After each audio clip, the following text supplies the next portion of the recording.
Time to pull up a chair. We've got another great story for you today in the rLounge. Let's let bygones be bygones, right? Or not. Today on rLounge, this brother-in-law stole from the wrong closet. Brother-in-law stole my items and money to chase me off. Now, when he needs my help, I shrug him off. I, 39 female, have been married to my husband for 12 years with 2 kids. I met my husband, Dan, 41 male, in my mid-20s. He was living with his younger brother, Bran, 35 male, when I first met him. This goes back to the time when I initially started going out with Dan. That was like 15, 16 years ago. Bran was still in college, living with my husband. As we started going out, Dan eventually asked me to move in with him. They had rented a 2-bedroom spacious condo. Dan was paying for his brother and managing his own expenses. Moving in with him meant he would get help with the rent. I was sharing an apartment with my colleague back then. It was far from Dan's place. It wasn't cheap either. Commuting was a problem for us. I was in love, and after knowing him for 6 months, moving in with Dan made sense to me. It was a smooth day until I started missing my stuff and money from my wallet and my closet. It started with money. I didn't notice it for a long time. It was a few cents which went missing from time to time. I'll tell you, I'm an extremely forgetful person. It is to such an extent that I write down all my passwords in a diary. I forget to respond to people for many days and wonder if I've got something to do, but just can't place my finger on what. Anyways, it was a few cents initially and then a few dollars. It wasn't happening every day, so I wasn't keeping a tab on my accounting. I thought I was not being calculative about my money. During the same time, I found my stuff missing from my closet. Earlier, it was just a small makeup items. I didn't bother. I thought I was misplacing it at work. Eventually, I realized all the missing items were either unused or slightly used. I told Dan about it and he thought I had forgotten it all in my office, or someone was stealing it from my bag at the office or at parties. Clearly, there was no reason to hunch that it was being stolen from the house. The house had 2 males and no one came home. My friends occasionally showed up, but doubting them didn't make any sense. I made up a theory that someone was stealing it at my workplace. Soon, I got careful about my stuff. Once I bought a new perfume bottle and kept it inside the closet mindfully. 2 days later, it was missing. That was it. I knew it had to be home. My stuff was getting misplaced from home, and who else than Bran could do it? I wanted to tell Dan about it, but the matter was so petty that I didn't want to confront it without evidence. So I placed a camera in my room facing the closet. That's where all the stuff went missing. I told Dan I needed to find out. I knew it was his brother stealing this stuff, but I told Dan that I felt my friend was doing so, and I wanted to catch her red-handed. Dan didn't like the idea of placing a camera in our private space, but the camera angle didn't cover our bed, so he was good. I think he was also done with my constant nagging over losing my money and belongings, so he was like, let's get it over. I bought the camera, installed it, and then invited my friends over on a weekend. While Dan was keeping an eye on my friend, I knew who the culprit was. My friends got smashed and crashed at my place. Eventually, I and Dan also crashed on the living room couch. There was no place in the house. Dan's friends had also come over, and 3 of them occupied our bedroom. I know it sounds crazy, but we were in our mid-20s, and this is how we used to party back then. Not sure about the Gen Z generation, but house parties for us meant 10 plus people getting smashed and crashing up on a friend's couch. The next morning, when we reviewed the recordings, we found several of our items were getting stolen, and it was indeed my current brother-in-law, Bran, pulling this off. He took that opportunity to be a jackpot because there were so many people around to put blame on. My new dress, an expensive clutch, some unused perfume bottles, and a few dollars were on the list of missing items. I was glad to put on a camera, and Dan saw the truth about his brother. Dan called and confronted him. Instead of being apologetic, that dude called me a witch for recording him. I wanted to slap him and knock out his eyeballs, but I stood calm seeing what Dan would do. It was almost 1 year of our relationship, and we both were pretty serious about each other. I wanted to test Dan on how he handled such a sensitive issue. Dan slapped him hard for abusing me and asked him to apologize. Bran was such an entitled monster that instead of being sorry, he blamed me for invading their privacy and intruding on their life. Both of these brothers shared a good bond, and Bran felt I had come in between them. He did all these to chase me off. He said he deliberately did that and wasn't afraid to be caught. He was so sure that Dan would choose his side over me, and that's how he'll show my place. Dan threw him out of his house after that. I opted to move out. Bran was his brother, and I was merely a girlfriend of a few months. We've known each other for barely a year. Dan said it wasn't about how long. It was just about right and wrong, and Bran was clearly the one who wronged me. That was it. It strengthened our bond and inculcated trust in our relationship. Dan's parents tried to convince him to take on his brother, but he was adamant about not letting him in again. Fast forward to this day, Bran has lost his job in the pandemic and cannot manage his basic expenses. He wants us to take him in. We live in a 3-bedroom house with 2 kids. There's 1 extra room because the kids share 1 room. It's just a matter of a couple of years when both would need a separate room. Brother-in-law has a wife and a 5-year-old son. He is insisting that we let him in our extra room and his son in our kids' room. The kids' room is not as spacious for 3. I also don't want his kids to be with mine. He's one of the most spoiled and pampered kids. He has never visited my house, thank God, but I have seen him bringing down my in-laws' house. Brother-in-law and his wife don't even school him. Forget about schooling, they don't even try to stop him. I don't want such a kid in my house. When brother-in-law first approached my husband, he turned him down. Then brother-in-law brought mother-in-law to convince my husband. Brother-in-law is using his sob story to gain sympathy and gain an entry into our house. He was in retail. With the pandemic hitting, retail suffered and he lost his job. He survived on his savings for a year. When the conditions subsided, he interviewed for other jobs. But then the next wave popped up and the retail industry got completely shut again. Now he wants us to take him in. Initially, my husband had turned down the request, but with my mother-in-law's entry into the dynamics, I feel my husband is going to change his mind. It's just not about the past. Even after 12 years of my marriage to his family, I'm still not on good terms with brother-in-law and his family. I won't comment about brother-in-law's wife because we have had very limited interaction, but brother-in-law has been an evil with me in the past, and his son is also one pampered kid. I don't really know how to dodge this situation. Yikes. That's rough. I'm sorry, OP. Why can't he go in with his own parents for a little bit? The answer should be no, and your husband doesn't agree with it. Tough. Why would you want history to repeat itself? Why would you want to bring anyone like that back into your space? And worse now, you have children to take care of. You aren't just responsible for looking out for yourself anymore. You're looking out for what's best for your kids, too.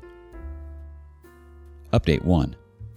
Answering some of the common questions from the last post. Where was the brother-in-law after all these, after he was evicted by my husband from the apartment? After leaving my husband's apartment, he moved to his college dorm. He was in limited contact with my husband and not at all connected with me until my husband announced his decision to marry me. Brother-in-law was the first one to raise his eyebrows. He even badmouthed about me to my in-laws. He told them I was controlling and dominating. He continued doing so even after the wedding. He was invited to the wedding because the event was organized in a way that all my sisters and friends would be bridesmaids and all of my husband's brothers and friends would be groomsmen. In that setup, it was almost impossible to cut off Bran from the wedding. So, I kind of agreed to let him into our wedding. He maintained distance from me, and so did I. That was it. Did he invite us to his wedding? No. He did the courthouse wedding, and no one from the family was invited except for my parents-in-law. The small and swift wedding. At least that was the reason given to all of us for no invitation. But as per the gossip mongers of the family, the actual reason was that brother-in-law married on a tight budget. He doesn't make enough, and his wife doesn't work. She still doesn't work, and all that responsibility falls on brother-in-law. The update is, after my mother-in-law got involved, things got complicated. She's been pestering my husband to let brother-in-law live with us. My husband tried to ignore it a few times, but ultimately, he fell prey to the emotional trap of helping the younger brother and standing up to the family pleas. Husband came to me and said that in-laws were presenting him to the point that it was becoming difficult for him to turn them down. He asked if there's any possibility I would agree to let Bran into our house. He was scared of the past. I asked him, do we know how long he's going to stay with us, because honestly, no one knows when this pandemic thing is going to end, and if he's going to pay for the groceries and other bills. We can ignore the house rent. It won't increase with their addition, but other bills would. I asked my husband if we have enough to feed an extra 3 people. He said no. I made him understand we cannot let brother-in-law's son starve while feeding our own children just because their father doesn't earn or how we split the groceries in the same kitchen. I work while brother-in-law's wife doesn't, and I cannot keep an eye on her if she's using all my stuff in the kitchen. Letting him in was not only about our privacy or our past bitterness, but also practicality. We need to straighten out these things before taking any decision. Husband knew that I was not ready for this, but he was also aware that my concerns were genuine. He said next time brother-in-law and mother-in-law would call him, he would discuss all these matters with them and see what they have to offer. I just hope my husband makes a mindful decision and doesn't pile up an extra load on himself. Though we both are working and with God's grace still have the job, we don't know until when. There is so much uncertainty with this new variant of virus popping up every now and then. We need to save for the rainy days. In this situation, we cannot afford to take an extra burden on ourselves, and especially of those people who never loved and respected us. There's also one more thing that I didn't tell my husband yet, but if such a situation arises, I will bring this up. My parents-in-law live in a spacious 2-bedroom house with an extra room used to store discarded items. They can adjust in one room and let brother-in-law and his wife take another one. The house can be converted into a kid's den. If mother-in-law is so concerned about brother-in-law, she can offer to let them stay with her. Isn't this a hypocrisy? Honestly, the reason your mother-in-law probably doesn't want him over at her place is because she doesn't want him either. She's trying to pawn him and his family off on you guys. Update 2. Yeah, so my husband discussed all those concerns with brother-in-law, and my dread was also true. Brother-in-law doesn't intend to pay us for any of the household bills. He says he cannot afford to. I don't know how he has been managing to feed his family until now. Brother-in-law was like, "You guys still have a job and both of you earn. Can't you take care of our expenses for a few months?" It was so spineless of him to say this. We do earn, but it doesn't mean we are obliged to bear their expenses. It wasn't even a request anymore, more like an entitlement in order. My husband said we are not in the position to bear the expenses of 3 extra people. A day later, mother-in-law called up my husband and said we needed to sort this out. Brother-in-law is in serious crisis, and as a family, we should help him. She suggested that we can agree on a middle ground. She added brother-in-law to the call to sort out the matter. She said that we let them in and they'll take care of themselves. Though brother-in-law tried to object, mother-in-law shut him up and said, "First get in the house and then we'll figure it out." Her statement was suspicious and shady. I was listening to the conversation thoroughly. I told my husband that there's no way we can let them in because their intentions don't look good. Husband placed the call on mute to discuss the details with me. Brother-in-law thought husband had hung up and he started cussing me. He told mother-in-law that I was the manipulative witch who was not letting my husband help him. He was like, "I told you, Mom, she has always been a control freak and she's using Dan as a puppet. She has always done that. She never liked my closeness with Dan. She manipulated Dan to throw me out of the apartment, falsely accusing me of stealing." Husband heard all of it and so did I. There was nothing left to be considered. Husband unmuted the call and said he heard everything and there's no way he's going to have him here at our place. After my husband hung up the call, mother-in-law called me separately and she was like, "What did you gain by troubling my son? He's already in so much of a problem and you're adding to it. What would happen if you just let him in your spare room? They are not robbers to get away with your food and stuff." I was baffled. After hearing brother-in-law curse me, she was still hoping that I would help him. She didn't stop him from using the B word for me. I lost my composure. I said if she was so moved by his son's misery, why doesn't she let him in their house? They also have an extra room and a storehouse. What's the problem in having them? She didn't see that coming. After fumbling for a moment, she said the father-in-law was an old man and gets headaches with noise. Brother-in-law has a 5-year-old boy, and father-in-law would be disturbed by his chaos. The truth came out. She knows how monster of a child brother-in-law's son was and doesn't want to have him around. What a hypocrisy. She can't bear to have her grandchild around, but expects me to tolerate his mischief. I told her all of this, and she started fuming. She said I was just assuming things and accusing her of something which is not true. She didn't volunteer just because of father-in-law. That old man gets anxious with any minor chaos. He's in his 80s and wants a peaceful life. I said everyone is entitled to a peaceful life, at least in their own house, and she was trying to rip us off of that peace. She suggested that maybe it could be an opportunity for brother-in-law's son to learn some manners and discipline for my children. I said, what if my children get influenced otherwise? You know, children pick up bad things more easily than good stuff. When she no longer could argue with me, she was like, "Bran was right. You're indeed manipulative and strong-headed. No wonder my son cannot make any decision of his own. You're so dominant." I said maybe he listens to me because I speak logic and not nonsense like you guys. She hung up, cursing me. I told my husband the details about the call.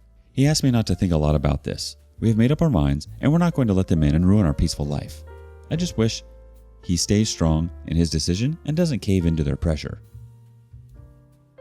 If he's not going to help with some of the bills, at least a little bit, then it's a hard no. And the only people who are responsible for teaching your brother-in-law's son some manners are him and his wife, not you guys. And so she wants a peaceful life but is willing to feed you guys to the wolves? You're exactly right. She's a hypocrite. Update 3. I got a call from brother-in-law's wife after a week of what happened last. She was very polite and gentle in her greetings. No, it didn't sound pretentious. For some reason, she sounded genuine. Maybe she was genuine. She told me she knows everything that has been happening around. I kind of got embarrassed that I denied them entry to my house. Yet, she was so polite but remained stiff. She said, "I understand your concerns and I don't want to burden you, but the thing is, we really need help. They have exhausted all their savings covering the basic needs of house and rent and other necessities." She also told me that she has also taken up a job at a restaurant to survive. I didn't ask what kind of job it was. She isn't a chef, so I'm guessing it would be at the counter. Makes me wonder about the pay.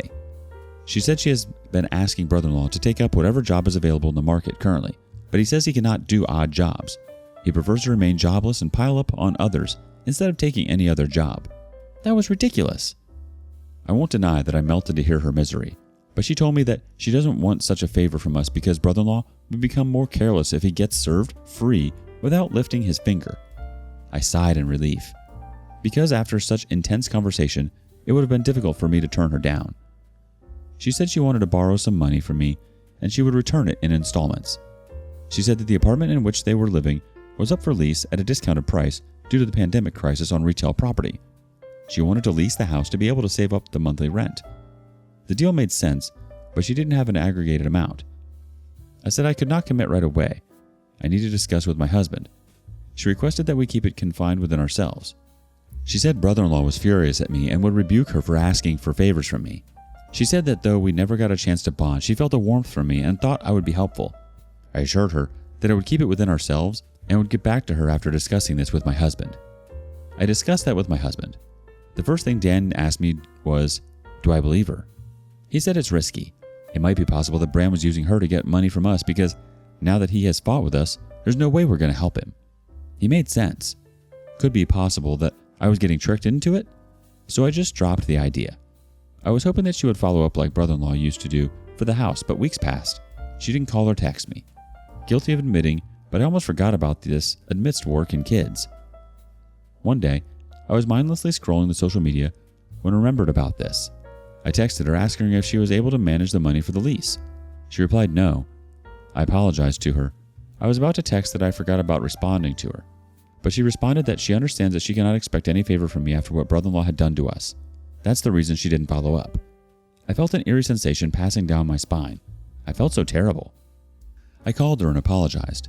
She said it was fine and didn't request for the money. She was still polite and gentle. I asked for her account details to make the transfer. She refused, saying it was fine, but I insisted. She said that they were due to vacate the house in the next few days and she wasn't sure if the owner had leased it out to someone else. I asked her to check ASAP. She was still reluctant, but I assured her that I trust her and was ready to lend. She said okay and hung up. She called me back after some time and said it was still available and at a slightly cheaper rate because the owner was not getting any takers due to this COVID crisis. I was so relieved. I made the transfer and asked her to finalize the deal with the property owner. This time, I didn't even discuss this with my husband. I was so sure to help her out. After the paperwork was done, she called me again, thanking and assuring me that she would repay it in installments. I asked her what did she say to brother-in-law. She had told him that she had borrowed the money from her employer and the money would be deducted from her salary every month. She said if she tells my name, brother-in-law would refuse to pay. I asked her what was their plan after vacating the house. She said she was planning to move with her mom back to the suburbs. It was quite far from the city and her workplace, but she had no other options. Also, there was not enough space for 3, but her mom had still agreed to have them. However, brother-in-law was not ready to move in there. He was trying to negotiate with mother-in-law to let them in, but mother-in-law was not agreeing. I wanted to ask how her son is so pampered and doesn't listen to anyone, but before I could ask, she told me that brother-in-law had spoiled the kid to the extent that he didn't even listen to her. He doesn't let her discipline him, and if she ever tries to school him, he bashes her. I wanted to ask why she even married that bum, why she still hasn't divorced him yet, but that was too personal and I didn't want to hurt her. I feel he was the one not letting her work until now, and now that she's earning, it's just a matter of time before she's going to kick him out. She told me that she would be leasing the house in her name. I feel that's her plan. I'll be glad to know when she gets rid of him. Oh man, your brother-in-law is totally pushing everyone away, and he's totally done it to himself. He's such a piece of work. But like honestly, brother-in-law's wife sort of did that to herself too. She let him control her life. The worst part is that she's going to have to try to undo everything her kid has learned from her husband. Either way, hopefully she gets to live happily ever after. And as for mother-in-law, hopefully she gets that peaceful life she wanted. What would you have done? Thank you for following along today in the rLounge. Before you go, be sure to like and subscribe and hit that notification bell. If you have something you want to share regarding today's content, we want to hear it. See you soon.